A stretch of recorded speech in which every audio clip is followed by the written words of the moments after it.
اعوذ باللہ من الشیطان الرجیم، بسم اللہ الرحمن الرحیم۔ اس ویڈیو میں ہم جانیں گے کہ وہ کون سے 3 لوگ ہیں جن کی دعا اللہ رد نہیں کرتا۔ حضور اکرم صلی اللہ علیہ وآلہ وسلم کا ارشاد ہے کہ 3 آدمیوں کی دعا رد نہیں ہوتی: ایک روزہ دار کی افطار کے وقت، دوسرے عادل بادشاہ کی دعا، تیسرے مظلوم کی جس کو حق تعالی شانہ بادلوں سے اوپر اٹھا لیتے ہیں اور آسمان کے دروازے اس کے لیے کھول دیے جاتے ہیں اور ارشاد ہوتا ہے کہ میں تیری مدد ضرور کروں گا، گو کسی مصلحت سے کچھ دیر ہو جائے۔ درِ منصور میں حضرت عائشہ رضی اللہ سے نقل کیا ہے، جب رمضان آتا تھا تو نبی کریم صلی اللہ علیہ وآلہ وسلم کا رنگ بدل جاتا تھا اور نماز میں اضافہ ہو جاتا تھا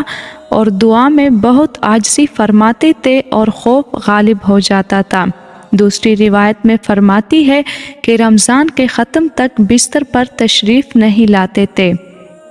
ایک روایت میں ہے کہ اللہ رمضان میں عرش کے اٹھانے والے فرشتوں کو حکم فرما دیتے ہیں کہ اپنی اپنی عبادت چھوڑ دو اور روزہ داروں کی دعا پر آمین کہا کرو۔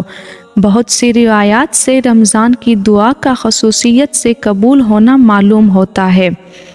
حضور اکرم صلی اللہ علیہ وآلہ وسلم کا ارشاد ہے کہ جب مسلمان دعا کرتا ہے بشرط یہ کہ قطع رحمی یا کسی گناہ کی دعا نہ کرے تو اللہ کے یہاں سے 3 چیزوں میں سے اسے ایک چیز ضرور ملتی ہے: یا خود وہی چیز ملتی ہے جس کی دعا کی، یا اس کے بدلے میں کوئی برائی یا مصیبت اس سے ہٹا دی جاتی ہے، یا آخرت میں اسی قدر ثواب اس کے حصے میں لگا دیا جاتا ہے۔ ایک حدیث میں آیا ہے کہ قیامت کے دن اللہ بندے کو بلا کر ارشاد فرمائیں گے کہ اے میرے بندے، میں نے تجھے دعا کرنے کا حکم دیا تھا اور اس کے قبول کرنے کا وعدہ کیا تھا، تو نے مجھ سے دعا مانگی تھی۔ وہ عرض کرے گا کہ مانگی تھی۔ اس پر ارشاد ہوگا کہ تو نے کوئی دعا ایسی نہیں کی جس کو میں نے قبول نہ کیا ہو، تو نے فلاں دعا مانگی تھی کہ فلاں تکلیف ہٹا دی جائے،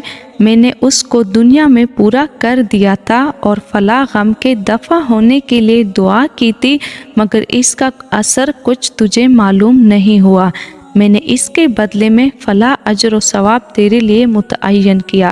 حضور اکرم صلی اللہ علیہ وآلہ وسلم ارشاد فرماتے ہیں کہ اس کو ہر دعا یاد کرائی جائے گی اور اس کا دنیا میں پورا ہونا یا آخرت میں اس کا عوض بتلایا جائے گا۔ اس اجر و ثواب کی کثرت کو دیکھ کر وہ بندہ اس کی تمنا کرے گا کہ کاش دنیا میں اس کی کوئی بھی دعا